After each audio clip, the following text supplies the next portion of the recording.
Hi there, I'm Lee Redhead, a writer and member of Sisters in Crime Australia. Welcome to Scarlet Stiletto Bites, scintillating short stories by Australian women. Our weekly podcast is designed for busy lives. Each murder mystery is short, but not always sweet. Expect twisted tales, quirky humour, imagination, and a frisson of feminism. Sisters in Crime Australia's Scarlet Stiletto Awards were established in 1994 to unearth criminal literary talent. We're producing these podcasts of winning stories to celebrate the Sisters' 30th anniversary ceremony in Melbourne in late 2023. The concept designer and narrator is fellow sister, actor, barrister, broadcaster, and best-selling true crime author Susanna Lobez. Hello, Susanna here. Some crimes are solved by intuition, gut instinct. Others by serendipity, like this one, where an OpShop provided clues. Everything $2 on this rack by Cate Kennedy, 1994 Scarlet Stiletto winner.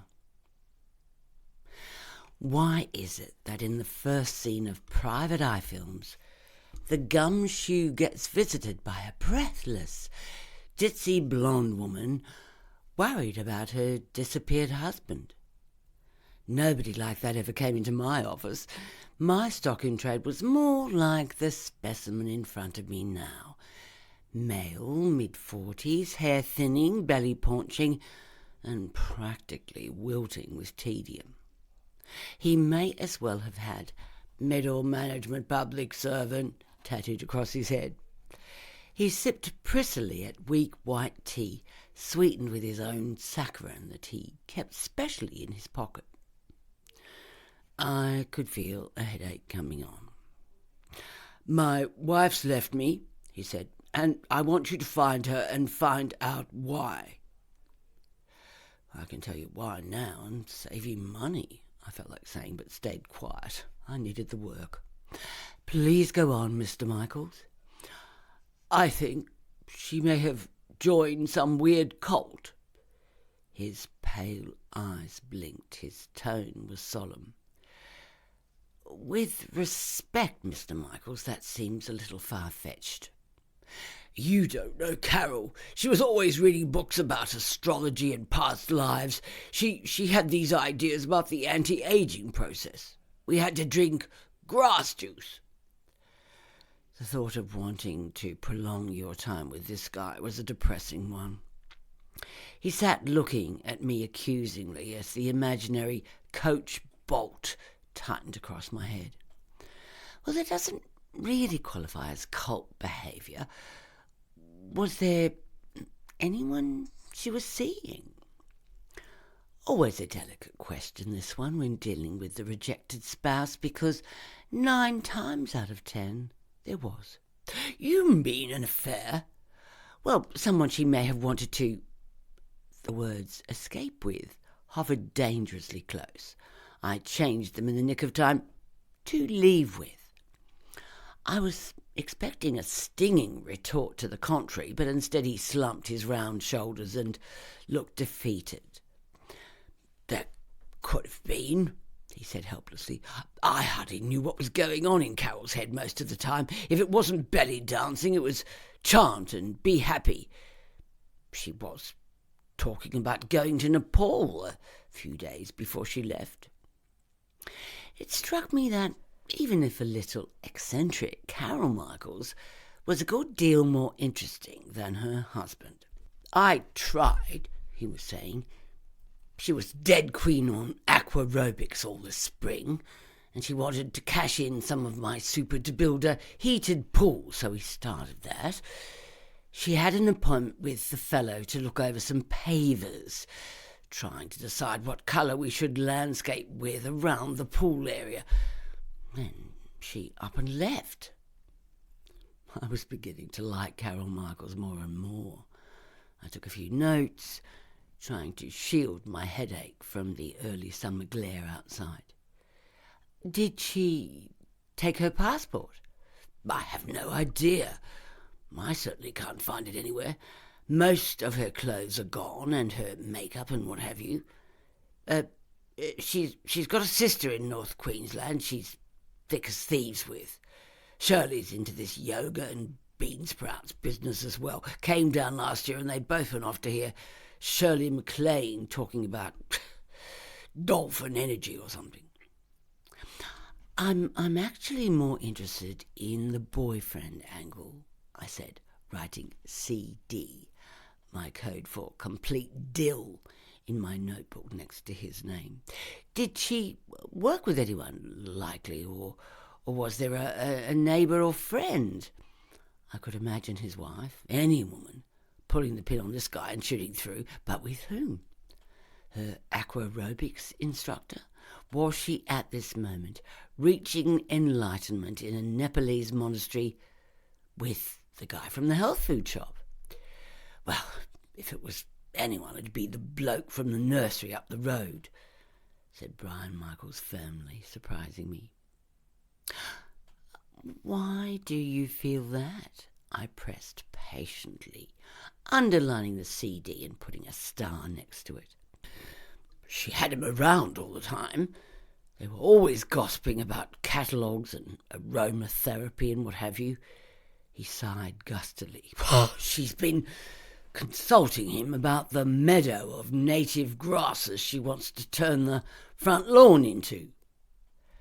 Suddenly, as I rooted in the desk drawer for a soluble aspirin, I felt a flash of pity for him. He couldn't help being dullish.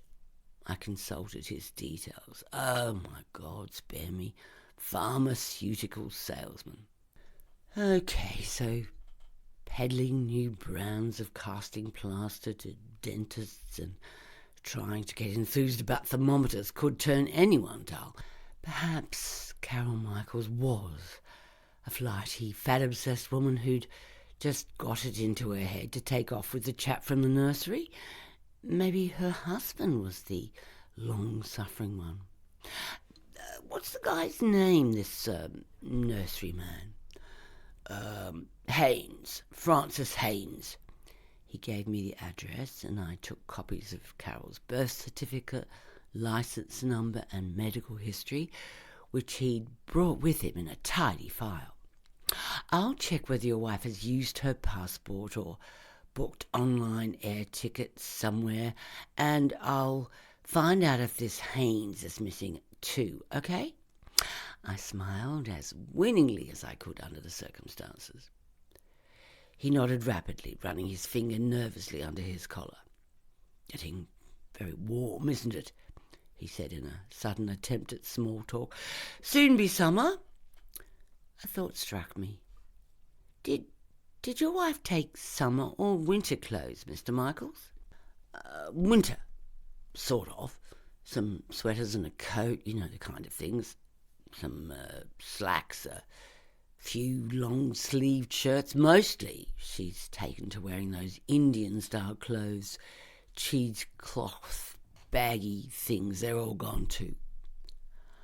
I studied the photo he'd given me. A blurry shot of a woman at a barbecue, her plate piled high with tabbouleh. She looked distracted, her short hair blew in her face. She could have been anyone. She looked like a librarian or the lady at your lead lighting class.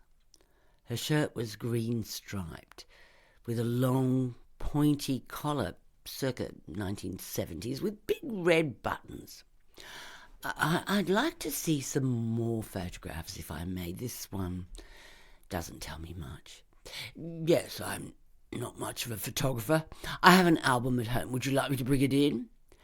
No. How about I drop by and see them tomorrow?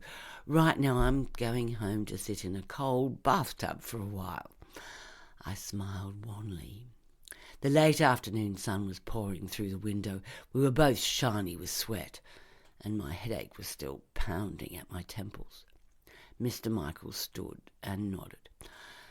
I just want you to find her and ask what's going on, he said. I'll make it my business, I replied, rising to shake his hand.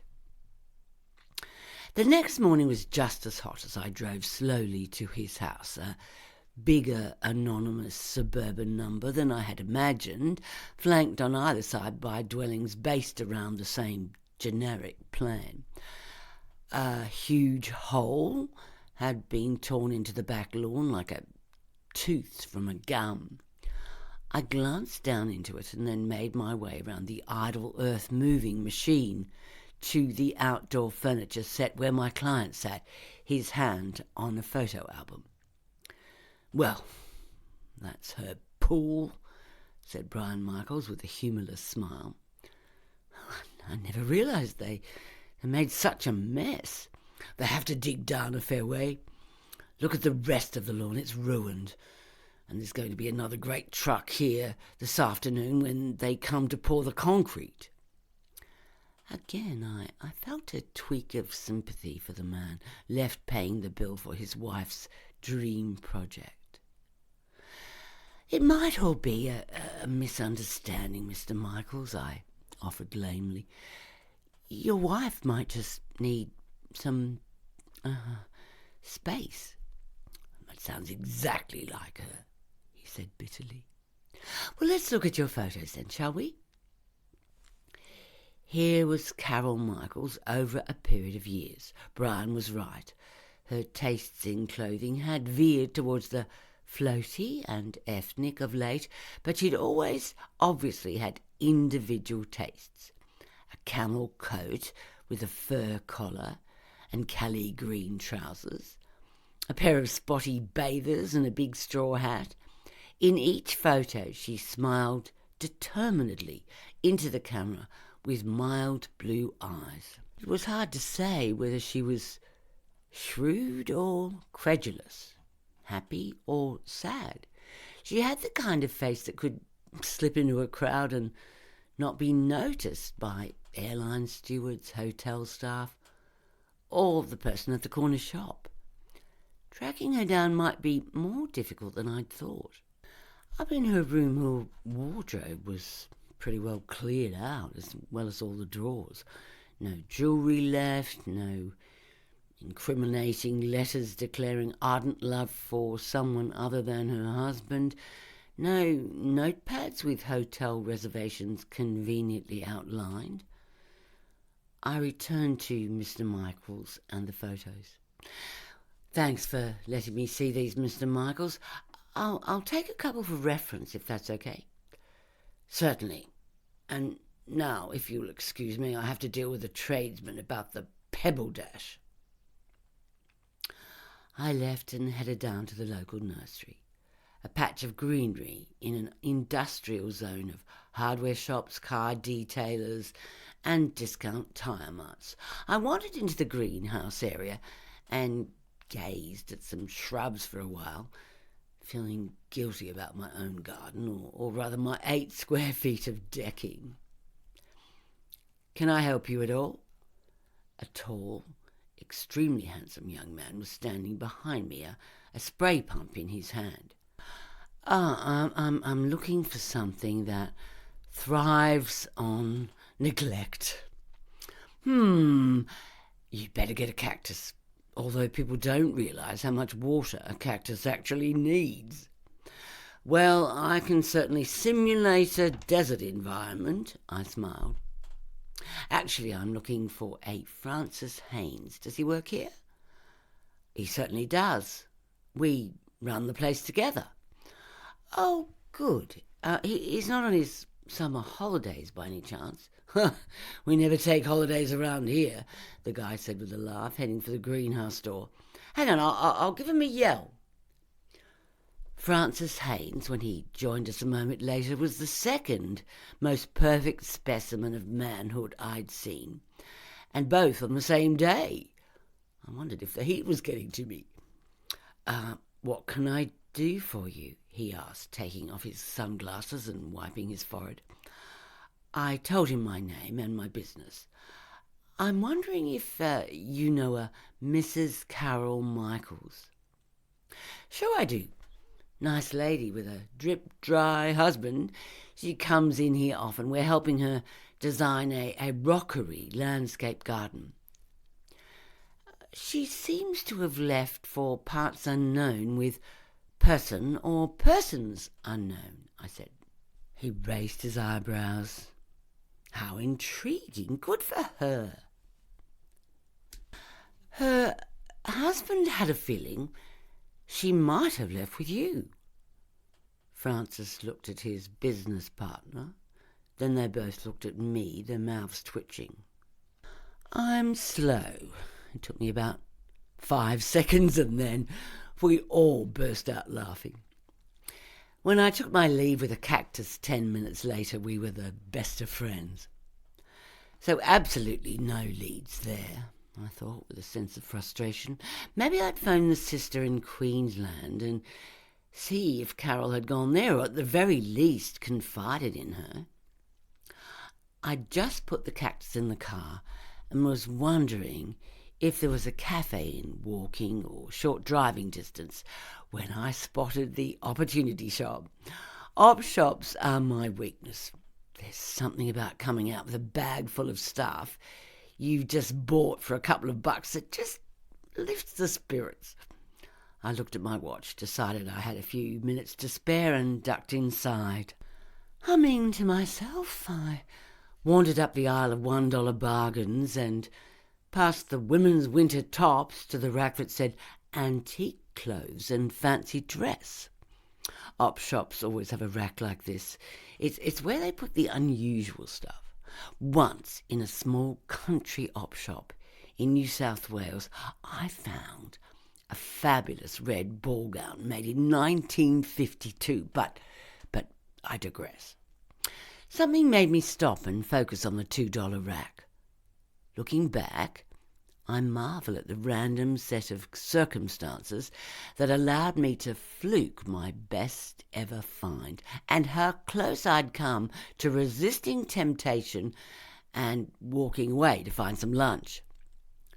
I slowly reached out my hand for the coat hanger as a cold wave yawned up and turned over in my stomach, because there was the shirt, the green striped 70s number with the pointy collar and red buttons.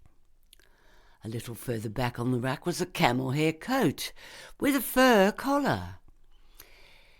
It was only later that I considered there could have been a different logical explanation for this. Carol Michaels could easily have cleaned out her own wardrobe on the way to her new life. She could have turfed out all this old stuff into the OpShop bin on her way to the airport. I don't know why this sensible, perfectly feasible scenario didn't occur to me at once. But I just knew somehow that wasn't so. I knew, without a second thought, that all Carol's clothes would be here somewhere, along with her suitcase and makeup and the poor woman's stockings and underwear. I knew because I felt tears of pity filling my eyes as I stood there, holding her shirt with the childish buttons. Fluking, yes. Not a very professional investigative method, I know, but there you are. And how can you say to a police detective you know and respect, look, I just know she's dead because I'm already grieving for her? Sometimes a person just has to take their stomach's word for something, and that's all there is to it.